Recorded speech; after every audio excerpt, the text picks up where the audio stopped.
નમસ્કાર વિદ્યાર્થી મિત્રો, સ્વાગત છે તમારું YouTube ચેનલની અંદર. અભિનવ હિન્દી વિષયમાં અલગ અલગ પાઠ આપણે જોઈએ છીએ.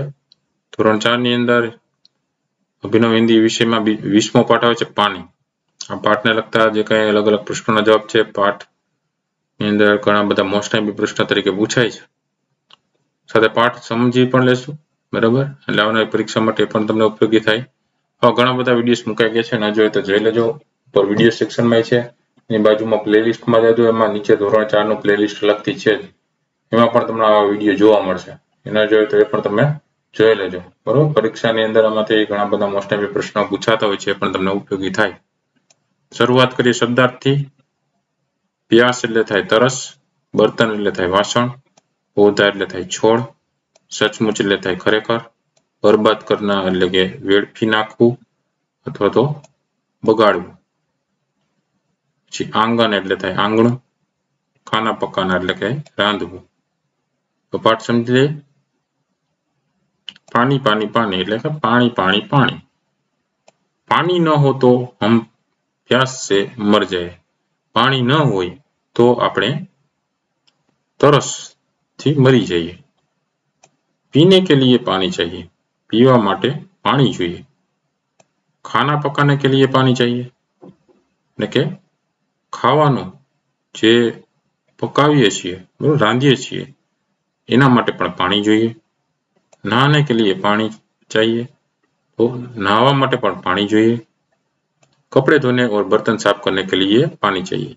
कपड़ा धोवा माटे અને વાસણ સાફ કરવા માટે પણ પાણી જોઈએ.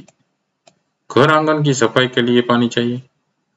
એટલે કે ઘર અને આંગણુંની સફાઈ કરવા માટે પણ પાણી જોઈએ.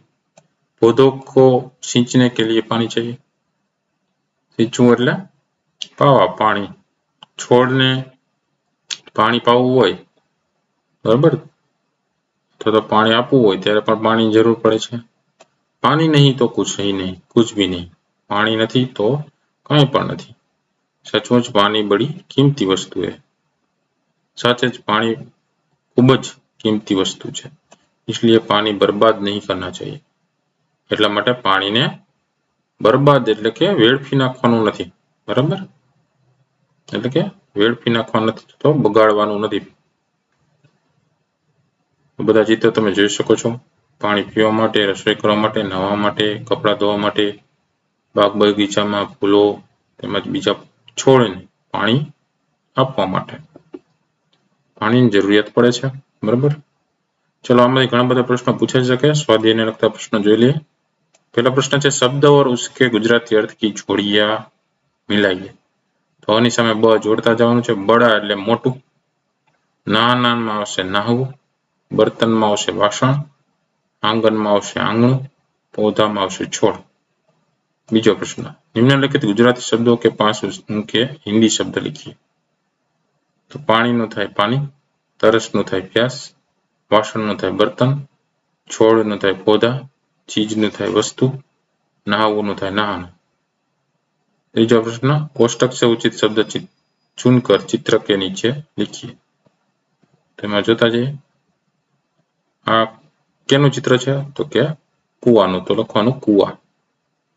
બીજું ચિત્ર છે નદીનું છે, એટલે ત્યાં લખશું નદી.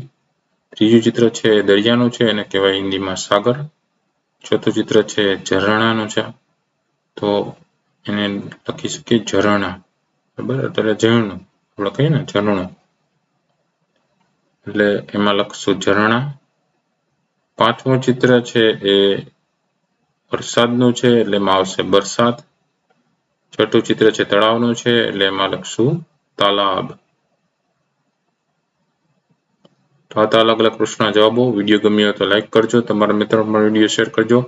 સાથે ચેનલને સબસ્ક્રાઇબ ન કરી હોય તો ચેનલને સબસ્ક્રાઇબ કરી લેજો. આવા નવા વિડીયો ચેનલ પર મુકાતા રહેતા હોય છે. ફરી પાછા નવા વિડીયો સાથે મળીએ. ત્યાં સુધી ન જોયેલા વિડીયો શેર કરજો. આવનારી પરીક્ષાની તૈયારી કરતા રહેજો. Thank you very much and take care.